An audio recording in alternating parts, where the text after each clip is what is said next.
अस्सलामुअलैकुम, welcome to health and happiness with doctor Warda Sikandar. एक नए एपिसोड के साथ, एक नए टॉपिक के साथ EFUM हेल्थ फोरम, जहां रोज़ाना हम आपको मिलवाते हैं मुख्तलिफ हेल्थ प्रोफेशनल से, घर बैठे आपको बताते हैं बीमारियों और उनके सलूशंस के बारे में।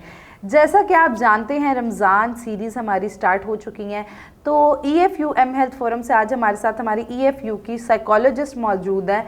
तो रमज़ान और साइकोलॉजी का आपस में क्या रिलेशन है, क्या हेल्थ बेनिफिट्स होते हैं रोज़ा रखने से हमारी साइकोलॉजिकल हेल्थ पे।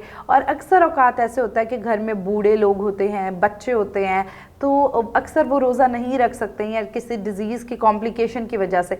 तो उन लोगों को किस तरह वो रमज़ान में अपनी साइकोलॉजिकल हेल्थ को बेहतर कर सकते हैं और हम इस मंथ को किस तरह हेल्दी गुजार सकते हैं, तो इसी टॉपिक पे हमारे साथ मिस आकाशा मौजूद हैं। तो आइए इनसे जानते हैं। वेलकम टू द शो, कैसी हैं आप? मैं ठीक हूँ, आप कैसी हैं? परफेक्ट। अच्छा, सबसे पहले तो मिस आकाशा आप हमें बताएं कि रमज़ान के हमारी साइकोलॉजिकल हेल्थ पे क्या इम्पैक्ट होता है? अच्छा, अगर मैं साइकोलॉजिकली पॉइंट ऑफ व्यू से बात करूं तो डिस्टर्बेंस आती ही वहाँ से है जब टॉलरेंस ख़त्म हो जाती है, हम में पेशेंस, बर्दाश्त ख़त्म हो जाती है।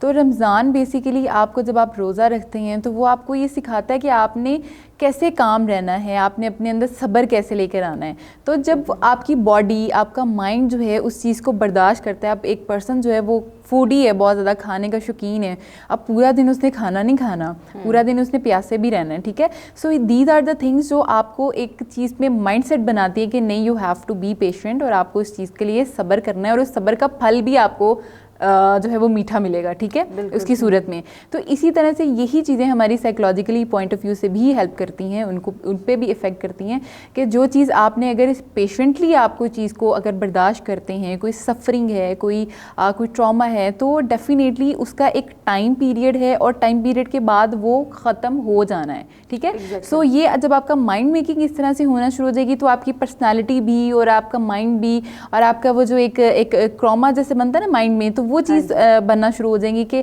आप सीखना शुरू हो जाओगे। तो मेरे ख्याल से ये बड़ी अच्छी चीज़ है, एक पूरा महीना जब आप इस चीज़ से गुजरते हो, गो थ्रू करते हैं, सो आप फिर डेफिनेटली बाकी भी मंथ्स जो है वो इस चीज़ को प्रैक्टिस करते हैं। सो आई थिंक सो कि बहुत अच्छी बात है। एग्जैक्टली, डॉक्टर आकाशा ने बड़ी खूबसूरत बात की। जहाँ ये डिटॉक्सिफिकेशन का मंथ कहलाता है, उसी तरह हमारी माइंडफुल ईटिंग, पेशेंस और ये चीज़ें जो हैं इनको भी बढ़ाता है। अच्छा मिस आकाशा, आप हमें बताएं कि अक्सर औकात क्या होता है, घर में बहुत ऐसे पेशेंट्स भी मौजूद होते हैं जो बहुत ज़्यादा कॉम्प्लिकेटेड डिजीज़ के साथ हैं, या जेराटिक्स, बूढ़े लोग हैं, बच्चे हैं, तो वो किसी ना किसी रीज़न की वजह से रोज़ा नहीं रख पाते। तो जो एक घर का फैमिली इन्वायरमेंट होता है उसमें वो लोग बड़ा फील कर रहे होते हैं कि हम रोज़ा नहीं रख पा रहे, तो वो किस तरह अपनी जो साइकोलॉजिकल हेल्थ है उसे इम्प्रूव कर सकते हैं और किस तरह एक फैमिली जो है वो उन्हें हेल्प कर सकती है इस चीज़ में? अच्छा, अगर बच्चों की बात करें तो बच्चों को वैसे ही बहुत शौक़ होता है रोज़ा रखने का, और अक्सर अगर हम भी अपने चाइल्डहुड की बात करें तो वो हाफ डे वाला रोज़ा जो है वो हम रख लेते होते थे।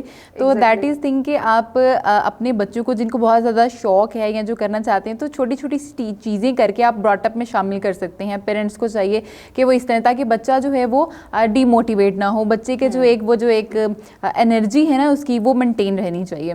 अगर कोई बुज़ुर्ग है, वो डेफिनेटली उसकी एक एज हो गई है, फिर डिसीज़ भी हैं, कोई ऐसी चीज़ें जिससे वो भूखा नहीं रह सकता, वो रोज़े नहीं रख सकते हैं, ठीक है, तो उनको ये चाहिए कि अपने आप को पॉजिटिवली काम करें, क्योंकि आपने पूरा लाइफ तो रखी है ना। तो अब दिस इज़ द रीज़न जिसकी वजह से आप चीज़ें नहीं कर सकते हैं। और अगर हम इस्लामी पॉइंट ऑफ व्यू से बात करें तो वो भी इस चीज़ की इजाज़त देता है कि आप जो है वो, अगर आपकी तबीयत ठीक नहीं है या आपको डॉक्टर जो है वो रेकमेंड करता है कि आप ना रखें किसी बीमारी की वजह से, तो आप पे है कि आप उसको नहीं कर सकते। हाँ, अगर फॉर द टाइम बिंग आपकी वो डिसीज़ है, सम टाइम ऐसा होता है कि उस टाइम पीरियड के लिए आप बहुत ज़्यादा जो है वो बीमार हो गए हैं, तो आप उसके बाद अगर रख सकते हैं, आपकी इतनी इजाज़त है कि आपकी बॉडी आपको कर सकती है, तो आप उसके बाद रख लें।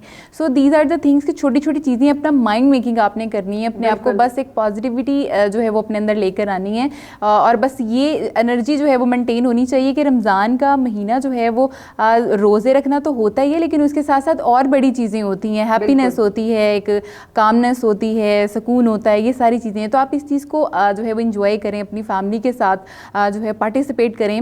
अगर खातून है तो वो घर के काम काज देख लें, या इसमें कोई वो नहीं है, जो है वो एक इन्वायरमेंट क्रिएट हो सकता है। अगर जो है वो कोई मेल है तो बाहर मस्जिद में चला जाए, तो इस तरह की छोटी छोटी सी चीज़ें करने से एक इन्वायरमेंट एनवायरनमेंट जो है वो क्रिएट अपना आप भी कर सकते हो, सो दैट कि आपको भी लगे कि आप भी रमज़ान का जो है वो एक पार्टिसिपेट ही हो और आप भी उस चीज़ों को गो थ्रू कर रहे हो। सहरी में उठें, अफ्तारी करें साथ, तो क्योंकि आपने अक्सर देखा होगा बच्चे वैसे ही बैठ जाते हैं, सहरी में भी उठ जाते हैं, अफ्तारी में भी उनको होता है, तो शौक एक अलग ही एक होता है ना चाम। और इवन दो ये भी है कि रिलीजियसली जैसे अफ्तारी और अगर आप सहरी करते हैं वो भी स्वाब के बिल्कुल ऐसे ही है। तो आप इस तरह की चीज़ें जो हैं वो करके अपने माइंड को जो है वो रिलैक्स कर सकते हैं, अपने माइंड को ये चीज़ की लॉजिकली अपने आप को डिफेंड कर सकते हैं कि अभी एक रीज़न की वजह से आप वो चीज़ नहीं कर रहे हैं, बट आपने की भी है और आप कर भी सकते हैं अगर आगे आपको होती है तो ये अपने माइंड मेकिंग इस तरह से करें स्टार्ट, ताकि जो है वो आपका माइंड उस चीज़ को इंजॉय करे, क्योंकि पूरा महीना है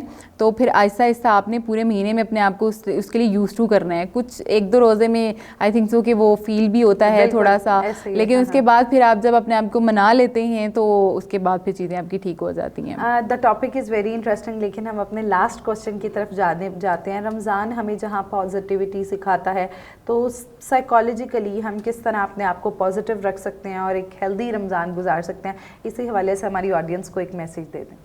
अच्छा, रमज़ान का महीना बेसिकली जैसे मैंने पहले भी बोला है कि रोज़े रखना तो होता ही है, लेकिन उसके साथ साथ और बड़ी चीज़ें होती हैं, सेक्रीफाइसेस होता है, कॉम्प्रोमाइज़ होता है, अपनी पर्सनालिटीज़ में चेंजेस होते हैं कि आप अपने आप को सेल्फ ग्रूम करें, अपने अंदर जो आपको लगता है कि जो खामियां हैं, जो लैक्स हैं, जो आपकी वीकनेस हैं, आपने उसको किस तरीके से स्ट्रेंथ्स में बदलना है, आपने किस तरीके से अपने आप को पेशेंटली लेकर चलना है और आपने दूसरों के लिए किस तरह से करना है। This is the month of blessing कि आपने अपने आप को भी उस तरीके से लेकर चलना है और दूसरों के लिए क्या कॉम्प्रोमाइज़ कर रहे हैं। कहीं नाराज़ हैं तो सुलह कर लें, अगर आप कहीं जो हैं वो रूठे हुए हैं, दो लोग हैं उन्हें आप मना लें, आपस में सुलह करवा दें।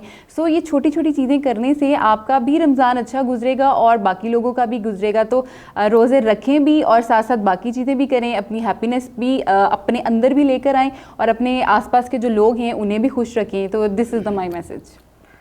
Miss Akasha EFUM health forum से हमारे साथ मौजूद थी, साइकोलॉजिस्ट हैं, इन्होंने हमें बहुत अच्छी पॉजिटिव टिप्स दी रमज़ान के हवाले से हम किस तरह अपने आप को पॉजिटिव रख सकते हैं, हेल्दी रख सकते हैं, अपनी साइकोलॉजिकल हेल्थ को किस तरह इंप्रूव कर सकते हैं।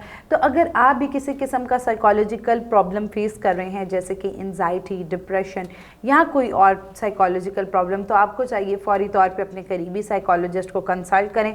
और अब आप घर बैठे हमारे EFUM हेल्थ फोरम पर मौजूद साइकोलॉजिस्ट को भी कंसल्ट कर सकते हैं। अगर आपका इस टॉपिक से मुतल्लिका कोई भी सवाल है तो आप कमेंट सेक्शन में हमसे पूछ सकते हैं। Don't forget to subscribe our channel. मिलते हैं एक नए एपिसोड के साथ। अल्लाह हाफिज़।